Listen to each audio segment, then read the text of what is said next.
လုံးပဲမင်္ဂလာပါဒီနေ့တော့ကျွန်တော်တို့ဩစတြေးလျကိုစကီသွားခဲ့ကြတဲ့အမတ်တရလေးတွေကို vlog အနေနဲ့တင်ဆက်ပေးချင်ပါတယ်ဒီစိတ်ကိုတော့ရောက်နေပါပြီစစားချင်းလေးစိတ်မှတင်ကျွန်တော်တို့တွေကတက်ကြွနေတာပါဘာဖြစ်လို့ဆိုတော့ဒါဩစတြေးလျကိုပထမဆုံး ski trip မို့လို့ပါကျွန်တော်တို့ဟာမန်ချက်စတာကနေပြီးတော့မှထွက်ခဲ့တာပါအခုကတော့မြူးနစ်ကိုရောက်ပါပြီဩစတြေးလျကိုရောက်ဖို့အတွက်ကကျွန်တော်တို့ကဒီမြူးနစ် airport ကနေ2 နာရီလောက်ကားမောင်းရပါအောင်မယ်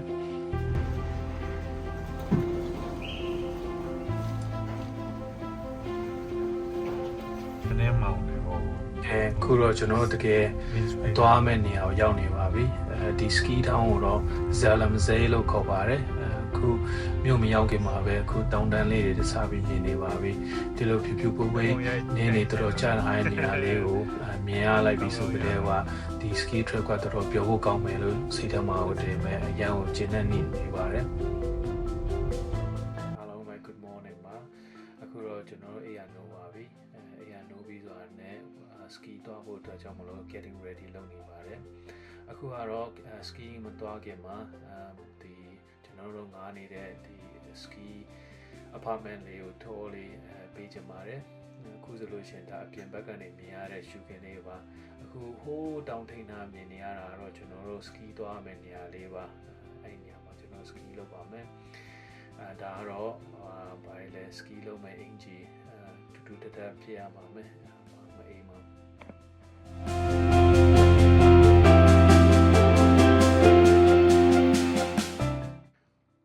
အောက်ထပ်ကိုလိုက်ခဲ့ပါဦး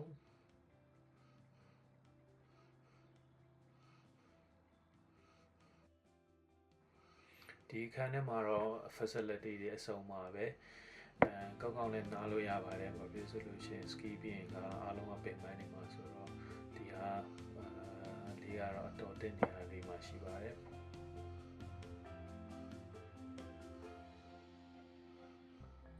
ဒီနားလေးကတော့ရေကူးကန်မှာညဘက်ပြန်လာလို့ရှိရင်ကျွန်တော်ရေကူးပြီးတော့အနားယူပါမယ်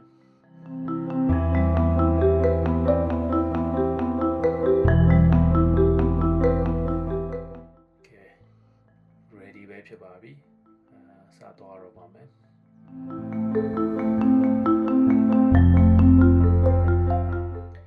ski renter ဆိုင်ကိုရောက်ပါပြီကျွန်တော်ကတော့9ရက်စာကိုငားထားပါတယ်ဒီမှာတော့ရေးကြည့်တယ်ဘာဖြစ်ဆိုလို့ရှိရင်ကိုယ်ဆိုင်နဲ့ကိုယ်ရက်နဲ့ပုံမှန်ပို့တည်ပြီးတော့equipment တွေကိုယူရပါမယ်ဘာဖြစ်ဆိုလို့ရှိရင် safety ကအရင်ရေးကြည့်ပါတယ် Alright, we finished the first day of ski. ပထမဆုံးနေ့ဆိုတော့ baby slope လေးမှာပဲစပြီးတော့တင်တန်းအောင်စပါမယ်အခုကမနက်ပိုင်းဆိုတော့နည်းနည်းလေးလူရှင်းနေတော့မှာပဲထိုင်မယ်10 နာရီ17 နာရီလောက်ကြာလူကအရင်များလာပါပြီဒီမှာတင်ကျွန်တော်တို့ကတရက်2ရက်လောက်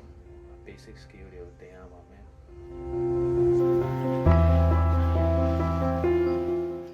confident လို့မရှိပါဘူးဒါပေမဲ့ဘေးနာကြည့်ပါကလေးလေးကတော့သူ့အလေးသွားနေပါလေ ski စီလို့ရှိရင်တော့မချော်လဲဘူးဆိုတော့မရှိပါဘူးချော်လဲပြီးတော့မှပိုတက်လာပါလိမ့်မယ်အဲ့တော့ confidence ရှိဖို့ပဲအရေးကြီးပါတယ်အခုဆိုကျွန်တော်စိတ်ထဲကတော့ကျွန်တော် ready ပဲဖြစ်ပါပြီအခုတော့နည်းနည်းလေးစီရ smooth ဖြစ်သွားတယ်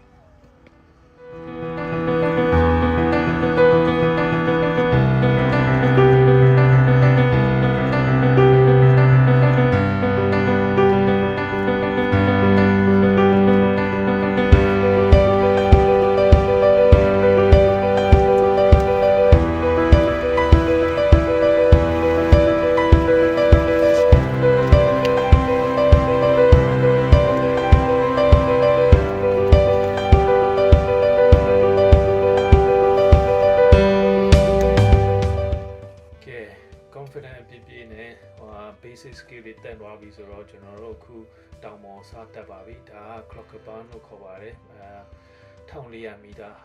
အမြင့်လောက်မှာရှိပါတယ်ရာသီဥတုလေးကမဆိုးပါဘူးအခုကျွန်တော်တို့တောင်ထိပ်ကိုဒီဆက်ရင်နဲ့တက်နေပါတယ် Say hi. ဒါ ကျွန်တော်နဲ့အတူတူ ski school မှာတွေ့ရတဲ့တကယ်ချင်းတွေပါ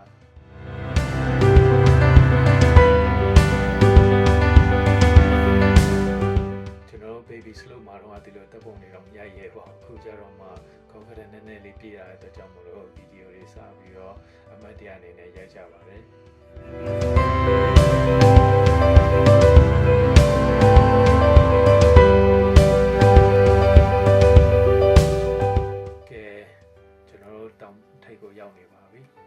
တောင်ထိပ်ကနေ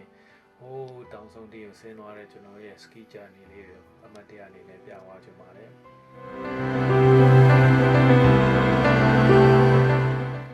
ဒီဗီဒီယိုကြီးကိုကြည့်ခြင်းအပြင်ကျွန်တော်တို့အချင်းချင်းအားပေးကြပါတယ် ski ကတကယ်ကို enjoy ဖို့အရန်ကောင်းပါတယ်ပထမတစ်ရက်နှစ်ရက်ကတော့လုံးဝ frustrating ဖြစ်အောင်တော့တော်တော်လေးကိုလေ့ကျင့်ယူရပါတယ် basic skill ကိုဒါပေမဲ့တကယ်တက်သွားပြီဆိုလို့ရှိရင်ကတော့အခုပဲကြည့်ပါအောင်ရှုခင်းနေကြားထဲမှာဒီလိုလူတွေကြားထဲမှာအေးစစ်စစ်နဲ့ confident ဖြစ်ဖြစ်နဲ့ ski သွားတဲ့အရာဒါတကယ်ဘာမှမလဲနိုင်ပါဘူးအဲဒီတော့ပရိသတ်တွေက ski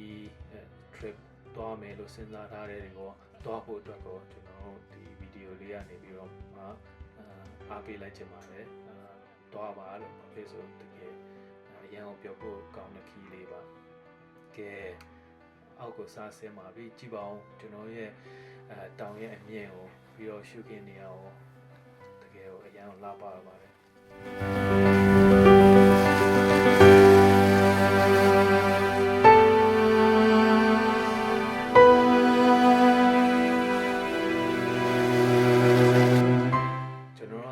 ဖြစ်တဲ့အတွက်ကြောင့်မို့လို့ဒီလိုတောင်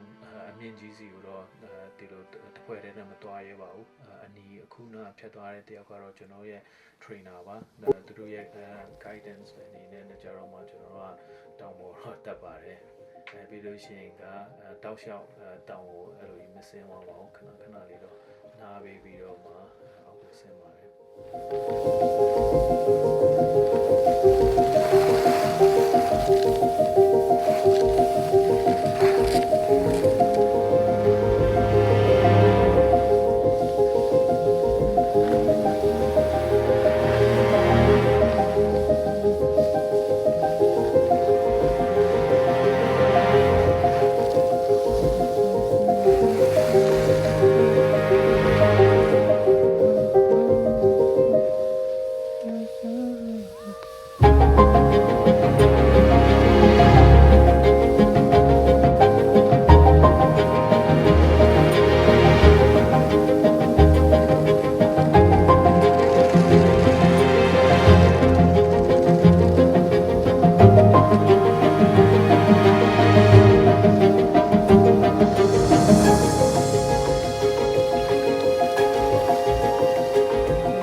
ဆုံးသွားပါပြီ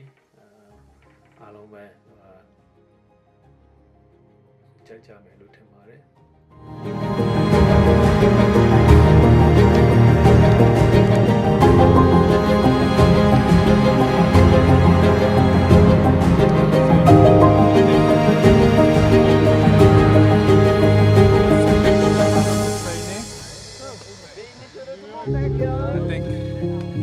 Still struggling at the left hand.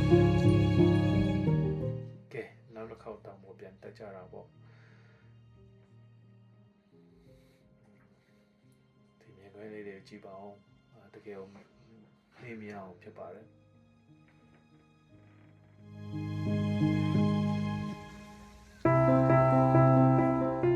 ဒီဗီဒီယိုလေးကိုကြည့်ပြီးတော့ပရိသတ်တွေ ski trip သွားဖို့အတွက်ခိုင်မာတဲ့ဆုံးဖြတ်ချက်တွေလုပ်လို့ရပြီလားလို့ကျွန်တော်မေးလိုက်ချင်ပါတယ်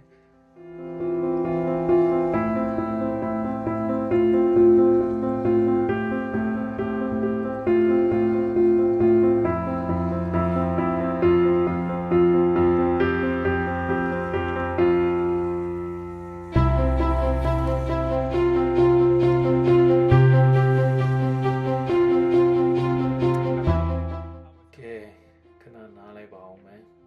စကီက3-4ခေါက်လောက်ဆိုလို့ရှိရင်ကခဏနားယူပြီးတော့ကျွန်တော်ဒီမှာအစာပြေးလေးနဲ့ဩစတြီးယားကိုရောက်နေရဲဆိုတော့ Austrian beer လည်းအားပေးလိုက်ပါသေးတယ်ပြီးတော့ဒါကတော့ကျွန်တော်ထိုင်ကုန်တာမြင်ကွင်းလေးပါတကယ်ကိုလာပါတယ်အဲ့တော့အားလုံးကိုပဲဩစတြီးယားလာလေဖို့ဖိတ်ခေါ်ပါတယ်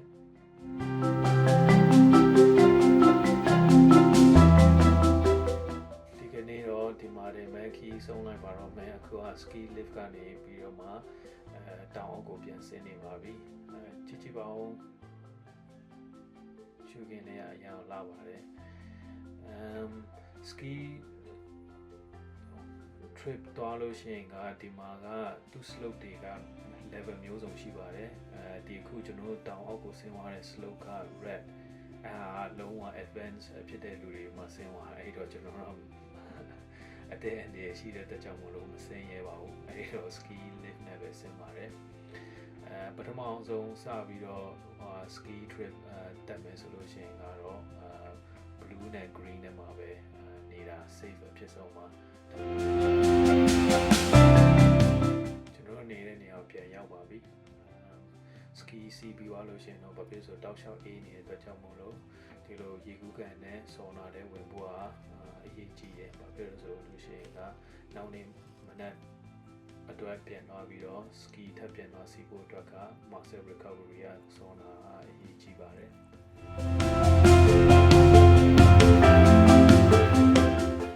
ကဲကျွန်တော်တို့ Australia ခရီးစဉ်လေးကတော့တကယ်ကိုပင်ပန်းပြောစရာကောင်းတဲ့အမှတ်တရတွေအများကြီးရခဲ့ပါတယ်ဒီဗီဒီယိုလေးကိုကြည့်ပြီးပရိသတ်ကြီးတွေလည်းကျွန်တော်တို့နဲ့အတူခရီးသွားနေရတယ်လို့ခံစားမယ်လို့ပြောနေပါတယ်ဒီဗီဒီယိုလေးကိုသဘောကျလို့ရှိရင်တော့ like လေးနဲ့ subscribe လေးလုပ်ပါပြီးလို့ရှိရင်ကျေးဇူးအများကြီးတင်ပါတယ်တဒါ